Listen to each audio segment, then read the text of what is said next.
வணக்கம் நேர்களே, நீங்கள் இணைந்திருப்பது ட்ரூத் தமிழ் கனடாவினுடைய கனேடிய தமிழ் செய்திகளின் தொகுப்புடன். கடந்த 24 மணி நேரத்தில் கிடைக்கப்பட்ட முக்கியமான கனேடிய தமிழ் செய்திகளைத்தான் இந்த வீடியோவிலே பார்க்க இருக்கின்றோம்.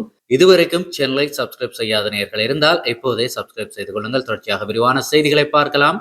முதலாவது விடயம் பார்த்தமாக இருந்தால், கனடாவினுடைய குடியேற்ற வரலாற்றிலேயே மிக முக்கியமான மற்றும் இருண்ட அத்தியாயமான கொமகடமரோ சம்பவத்தை நினைவு கூறுகின்ற வகையிலே பிரதமர் மார்க் கார்னி மே 23, 2026 மாலை 4:30 அளவிலே ஒரு அதிகாரப்பூர்வ அறிக்கை ஒன்றை வெளியிட்டிருக்கின்றார். அதாவது 1914ஆம் ஆண்டு 376 பிரிட்டிஷ் இந்திய பயணிகளுடன் கனடாவிற்கு வந்த கொமகடமரோ எனப்படுகின்ற நீராவி கப்பல் உள்ளே நுழைய அனுமதிக்கப்படாமல் பயணிகள் மீண்டும் இந்தியாவிற்கே திருப்பி அனுப்பப்பட்டார்கள். தெற்காசிய குடியேறிகளுக்கு எதிராக இழைக்கப்பட்ட இந்த வரலாற்று ரீதியான அநீதியையும் பாகுபாட்டையும் சுட்டிக்காட்டிய பிரதமர், கனடா தனது காலனித்துவ கடந்த கால தவறுகளை திருத்திக் கொள்ளும் முயற்சிகளின் ஒரு பகுதியாக இதனை நினைவு கூறுவதாக வலியுறுத்தினார். இதேவேளை மேற்கு கரையில் நிலவுகின்ற தற்போதைய சூழல் குறித்து பிரதமர் அலுவலகம் கடந்த மே 22, 2026 அன்று மாலை 2:15 அளவிலே ஒரு அதிகாரப்பூர்வ கூட்டு அறிக்கை ஒன்றை வெளியிட்டிருக்கின்றது.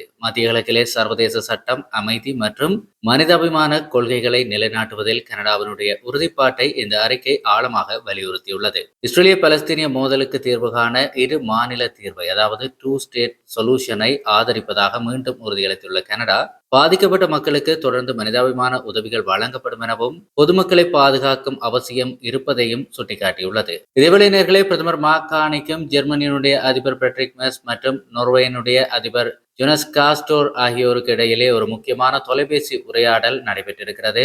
இந்த ஆலோசனையிலே முத்தரப்பு வர்த்தக உறவுகள், காலநிலை மாற்ற சவால்கள், புதுப்பிக்கத்தக்க ஆற்றல் மற்றும் ஐரோப்பிய பாதுகாப்பு கவலைகள் ஆகியவற்றை பற்றி விரிவாக விவாதிக்கப்பட்டது.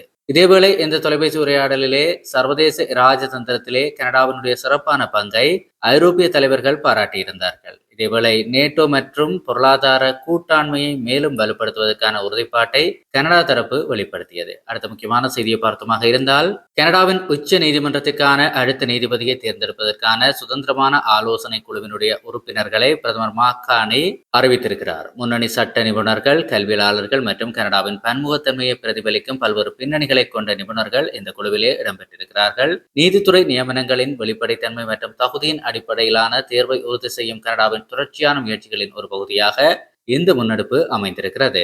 இதேவேளை எதிர்வரும் 2026ஆம் ஆண்டு டொரண்டோ மேயர் தேர்தலிலே தான் போட்டியிடப் போவதில்லை என முன்னாள் மேயர் ஜான் டோரி அதிகாரப்பூர்வமாக அறிவித்திருக்கிறார். ஏற்கனவே 2 முறை வெற்றிகரமாக மேயராக பணியாற்றிய அவர் தனது தனிப்பட்ட காரணங்களுக்காகவும் பிற முன்னுரிமைகளில் கவனம் செலுத்த விரும்புவதாகவும் இதன் காரணமாக இனி போட்டியிடப் போவதில்லை என்றும் தெரிவித்திருக்கின்றார். மே 1 முதல் ஆகஸ்ட் 21, 2026 வரை வேட்புமனு தாக்கல் நடைபெறும் நிலையிலே டொரியினுடைய இந்த விலகல் பல புதிய வேட்பாளர்கள் மற்றும் நகரசபை உறுப்பினர்களுக்கு டொரண்டோவின் தலைமை பதவியை கைப்பற்றும் வாய்ப்பை உருவாக்கியிருக்கிறது. இதேவேளை நேர்களே, குறைந்த வருமானம் பெறும் கனேடியர்களுக்கான விரிவான நிதி ஆதரவு திட்டங்கள் ஜூன் 2026 முதல் அமுல்படுத்தப்படுவதாக மத்திய அரசு அறிவித்திருக்கிறது. கனடாவின் குழந்தை உதவித்தொகை, அதாவது CCB அதிகரிப்பு, ஈட்டிய வருமான வரை சலுகை விரிவாக்கம், அதாவது EITC மற்றும் மேம்படுத்தப்பட்ட GST HST கடன் கொடுப்பனவுகள் இவற்றிலே அடங்கும் என்று தெரிவிக்கப்பட்டிருக்கின்றது. அதிகரிக்கும் வாழ்க்கை செலவுகளை சமாளிக்க உதவும் இந்த திட்டத்திற்காக அடுத்த நிதியாண்டிலே $4.2 பில்லியன் ஒதுக்கப்பட்டிருப்பதாகவும், சுமார் 2.5 மில்லியன் குடும்பங்கள் எந்த விதமான புதிய விண்ணப்பங்களுமின்றி தானாகவே இந்த உயர்வை பெறுவார்கள் என்றும் தெரிவிக்கப்பட்டிருக்கிறது. இதேவேளை நேர்களே, ஒன்டாரியோ முழுவதும் வீட்டு பராமரிப்பு ஆதரவை பெறுகின்ற 65 வயது மற்றும் அதற்கு மேற்பட்ட முதியவர்களுக்கான பராமரிப்பு உதவித்தொகை ஜூலை 2026 முதல் 15% அதிகரிப்பதாக ஒன்டாரியோ அரசு அறிவித்திருக்கிறது. இதற்காக $125 மில்லியன் மாகாண நிதியிலே ஒதுக்கப்பட்டுள்ள நிலையிலே சுமார் 3,25,000 முதியோர்கள் சராசரியாக $85 ஒவ்வொரு மாதமும் கூடுதலாக பெறுவார்கள். முதியவர்கள் தங்கள் வீடுகளில் தங்கி பராமரிப்பு சேவைகளை பெறுவதற்கான செலவுகள் அதிகரித்து வரும் நிலையிலே பணவீக்கத்திற்கேற்ப மாற்றியமைக்கப்படும் வகையில் இந்த உயர்வு வழங்கப்பட்டிருக்கிறது.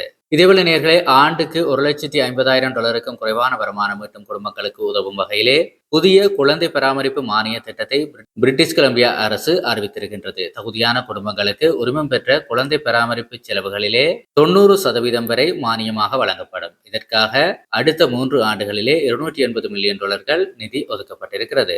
சுமார் 1,85,000 குடும்பங்கள் இதனால் பயனடைவார்கள் என எதிர்பார்க்கப்படுகின்ற நிலையிலே ஒன்டாரியோ மற்றும் கியூபெக்கை தொடர்ந்து குழந்தை பராமரிப்பு செலவுகளை குறைக்கும் நடவடிக்கையில் பிரிட்டிஷ் கொலம்பியாவும் இணைந்திருப்பது பெரும் வரவேற்பை பெற்றிருக்கிறது. அடுத்த முக்கியமான செய்தியை பார்த்தமாக இருந்தால், இது கடந்த சில நாட்களுக்கு முதல் நாங்கள் பார்த்த செய்தியினுடைய ஒரு புதிய அப்டேட் தான். அதாவது 11 வயதான ஒரு சிறுவன் ஒருவர் நாய்களால் கடித்து கொல்லப்பட்ட வழக்கிலே நாய்களினுடைய உரிமையாளரான ராபர்ட் பேட்டர்சன் என்பவருக்கு 47 வயதான அவருக்கு தற்போது 4 ஆண்டுகள் சிறை தண்டனை விதிக்கப்பட்டிருக்கின்றது. ஏற்கனவே இவர் குற்றவாளி என்று உறுதிப்படுத்தப்பட்டிருந்த நிலையிலே தற்போது சிறை தண்டனை விதிக்கப்பட்டிருக்கின்றது. தனது 2 பெரிய நாய்களை பாதுகாப்பான முறையில் கட்டி வைக்க தவறியதே குற்றவாளியின் மீதான முக்கிய குற்றச்சாட்டாக இருக்கிறது. இந்த நிலையிலே கனடிய வரலாற்றிலேயே நாய் தாக்குதல் ஒன்று தொடர்பாக வழங்கப்பட்ட மிக கடுமையான தண்டனைகளில் ஒன்றாக இது பார்க்கப்படுகிறது. அதிலும் குறிப்பாக அந்த 4 ஆண்டுகள் சிறைவாசத்தை பொறுத்தவரையிலே 2 ஆண்டுகளுக்கு பிறகே குற்றவாளி பரோலில் வெளிவர முடியும் என்றும் தீர்ப்பளிக்கப்பட்டிருக்கிறது.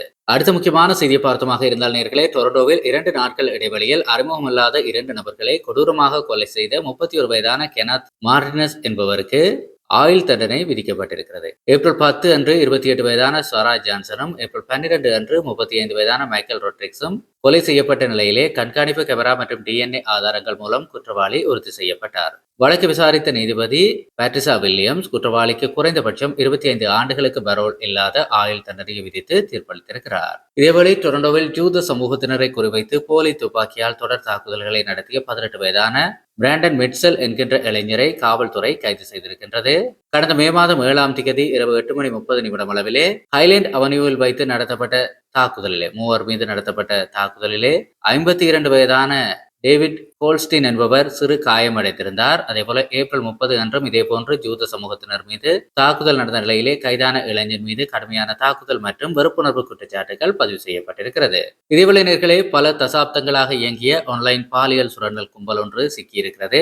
கடந்த 2007 முதல் 2026 வரை சுமார் 2 தசாப்தங்களாக ஆன்லைனிலே சிறுவர்களை பாலியல் சுரண்டலுக்கு உட்படுத்திய ஒரு பெரும் கும்பலை மொன்றியல் காவல்துறை கண்டுபிடித்திருக்கிறது. சமூக வலைதளங்கள் மூலம் தொடர்பு கொள்ளப்பட்ட 47 பாதிக்கப்பட்டவர்கள் இதுவரை உறுதி செய்யப்பட்டிருக்கின்ற நிலையிலே 52 வயதான ஜாக் லெவெஸ்க் என்பவர் முக்கிய குற்றவாளி என்று கைது செய்யப்பட்டிருக்கிறார். கியூபெக் மாகாண காவல்துறை மற்றும் RCMP ஆகியவை இணைந்து இது தொடர்பாக விரிவான விசாரணைகளை முன்னெடுத்து வருவதுடன் மேலும் பல பாதிக்கப்பட்டவர்கள் விரைவில் அடையாளம் காணப்படுவார்கள் என்றும் தெரிவிக்கப்பட்டிருக்கிறது. 2015ஆம் ஆண்டு முதல் 2024ஆம் ஆண்டு வரை பல மாகாணங்களிலே மிகப்பெரிய போதைப்பொருள் வலைப்பின்னலை நடத்திய மொன்றியலைச் சேர்ந்த 48 வயதான நிக்கோல்ஸ் பியூட்மன் என்பவருக்கு 14 ஆண்டுகளுக்கு சிறை தண்டனை விதிக்கப்பட்டிருக்கின்றது. காவல்துறை விசாரணையிலே 850 கிலோ கொக்கைன், 200 கிலோ மெத்தபெட்டமைன் மற்றும் $6.8 மில்லியன் ரொக்கம் இவரிடமிருந்து பறிமுதல் செய்யப்பட்டிருக்கின்றது. 27 குற்றச்சாட்டுகளை அவர் ஒப்புக்கொண்டிருக்கின்ற நிலையிலே குறைந்தபட்சம் 9 ஆண்டுகள், அதாவது தண்டனையில்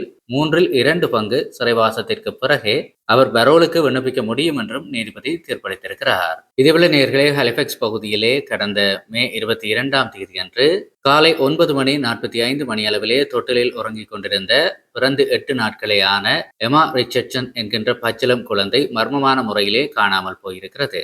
காலை 10:15 அளவிலே தாயார் புகார் அளித்ததை அடுத்து அட்லாண்டிக் கனடா முழுவதும் ஆம்பர் எச்சரிக்கை விடுக்கப்பட்டிருக்கின்றது. மோப்ப நாய்கள் மற்றும் தன்னார்வலர்களின் உதவியுடன் வீடு வீடாக தீவிர தேடுதல் வேட்டையும் நடைபெற்று வருகிறது. அடுத்த முக்கியமான செய்தியை பார்த்தமாக இருந்தால், பூமியை தாக்க இருக்கின்ற கடுமையான புவி காந்த புயல் குறித்து கனடிய விண்வெளி ஆய்வு மையம் ஒரு புதிய எச்சரிக்கை ஒன்றை விடுத்திருக்கிறது. கடந்த மே 21 அன்று சூரியனில் ஏற்பட்ட மாற்றம் காரணமாக உருவாக்கி இருக்கின்ற இந்த புயலின் KP குறியீடு 8 to 9 பதிவாக வாய்ப்புள்ளது. இதன் விளைவாக மே மாதம் 24, 25ஆம் தேதிகளில் இரவு 9 மணி முதல் அதிகாலை 2 மணி வரை வானில் அரிய வடதுருவ ஒளிகளை, அதாவது நொதர்ன் லைட்களை அவதானிக்க முடியும் என்று தெரிவிக்கப்பட்டிருக்கிறது. இது வானியலில் தெரிகின்ற ஒரு அசாதாரணமான நிகழ்வாகும். இத்துடன் இன்றைய நாளுக்கான கனடிய செய்திகளுடைய தொகுப்பு முடிவுக்கு வருகிறது. நேயர்களே, தொடர்ச்சியாக செய்திகளை உடனுக்குடன் பெற்றுக்கொள்ள சேனலை மறக்காம சப்ஸ்கிரைப் செய்திருப்பதை உறுதிப்படுத்திக் கொள்ளுங்கள். நன்றி.